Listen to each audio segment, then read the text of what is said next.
When I was in uni, my first year in uni, my pocket money was never really enough. So I had to start rapping and doing something else that was going to get the money. And, so I started doing shows. My first show I earned 500 naira and I taught the whole school down. So from there I moved up my money to 2 grand, you understand? And then it started growing. That was a lot of money then as a student. So that was my first year in uni. I just realized I was never really going to be a cultist. or a club boy. I just decided to be different. I just went for rap, and started performing. But before then, I'd be writing music, and trying my hands out on, I'd go to a record store, record instrumentals, and start to write over them just to see if I could, find the bounce, find a flair for it. I actually don't own a record label. I have a management company called the Goretti Company. So we manage artists, we manage talent, basically. However, I got into a partnership with a very, very close friend of mine, Clarence Peters, who owned the label at a point. He started out Capital Hill Music. And we met up and we discussed and started working. And after a couple of years, we got into a full-blown partnership. So Capital Hill is the record label, the Goretti Company is the management company. So that's what we do. So it's not a label per se. It's a label. For me, my direct business is the Goretti Company, but because I'm affiliated to Capital, we also take care of all the artists on the platform. This is God though, because it's very divine, because I take my time with the picking process, the selection process, and I give it a lot of insight. Then I put everything in God's hands. I'm like, God, this is really going to work. If this is that talent that we need to stay on top of the game, so big. I mean, from Chidinma to Fino, all we basically do is, if you notice, these 2 artists I've just mentioned are very, very dynamic and very different. So what happens is we find the talent, then we create it. At Capital Goretti, what we do is we find the talent and we mold the talent,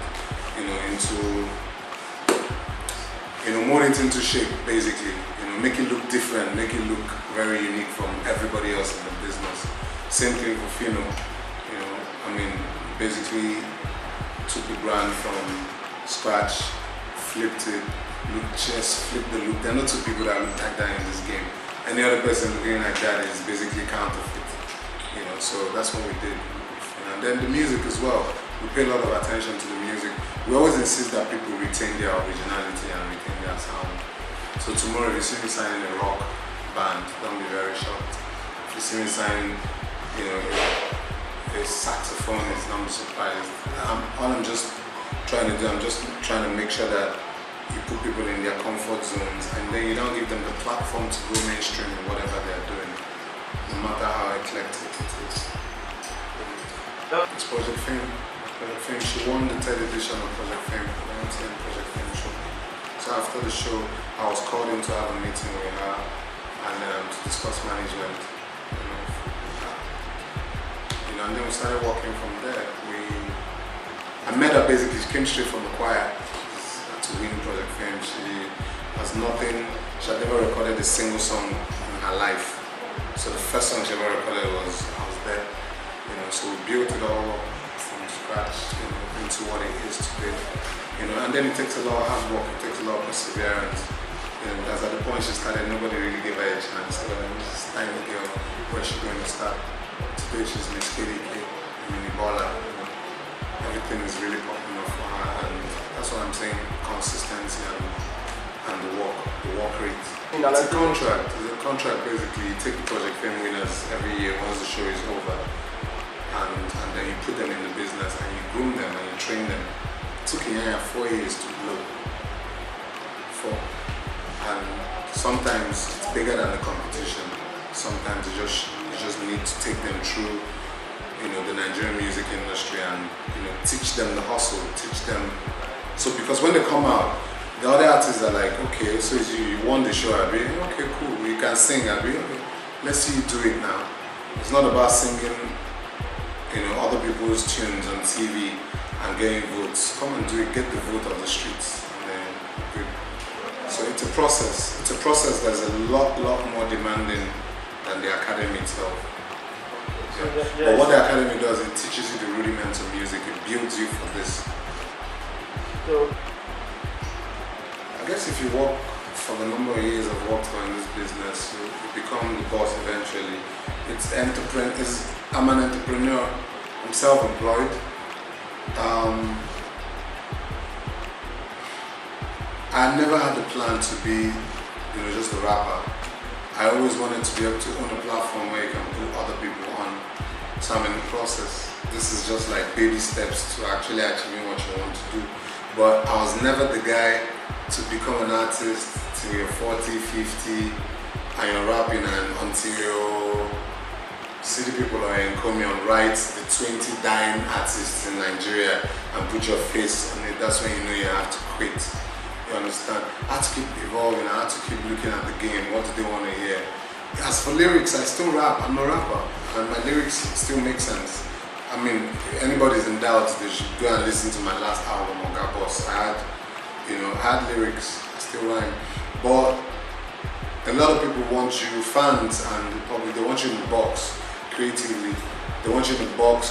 They want you to keep doing the same thing that you've been doing over the years. Music continues to evolve. You have to evolve alongside. You need to be updated. Rap is a very youth-centric genre of music.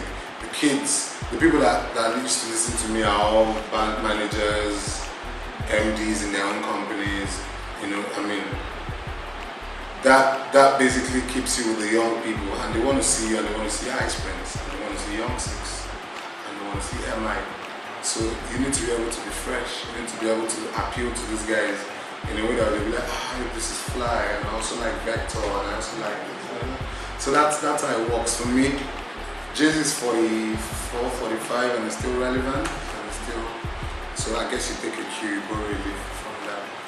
So we constantly continue to evolve, constantly continue to just make it happen for us by understanding what the kids, the youths want to hear. I think you're the 1 millionth person to ask me about that.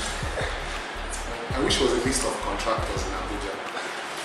They will be happy. But let me hear what the hip hop list. Yeah, the hip hop list. The rap.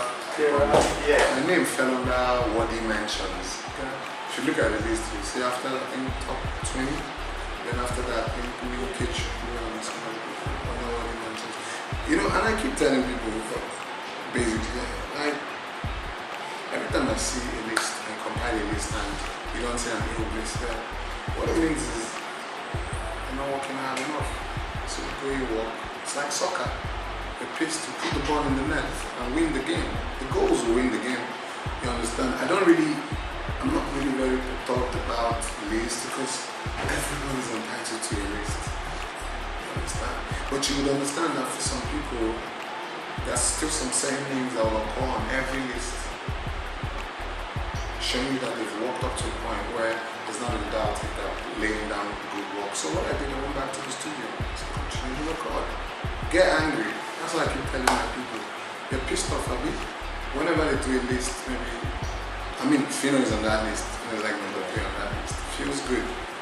Feels good to know that something you're part of the creation, you were part of that creative process is on the list. So what you do is keep working. And the music is for the fans. We don't work with lists. We work with how the fans feel about the music. You understand? So we continue to work. We don't get angry. We just keep playing.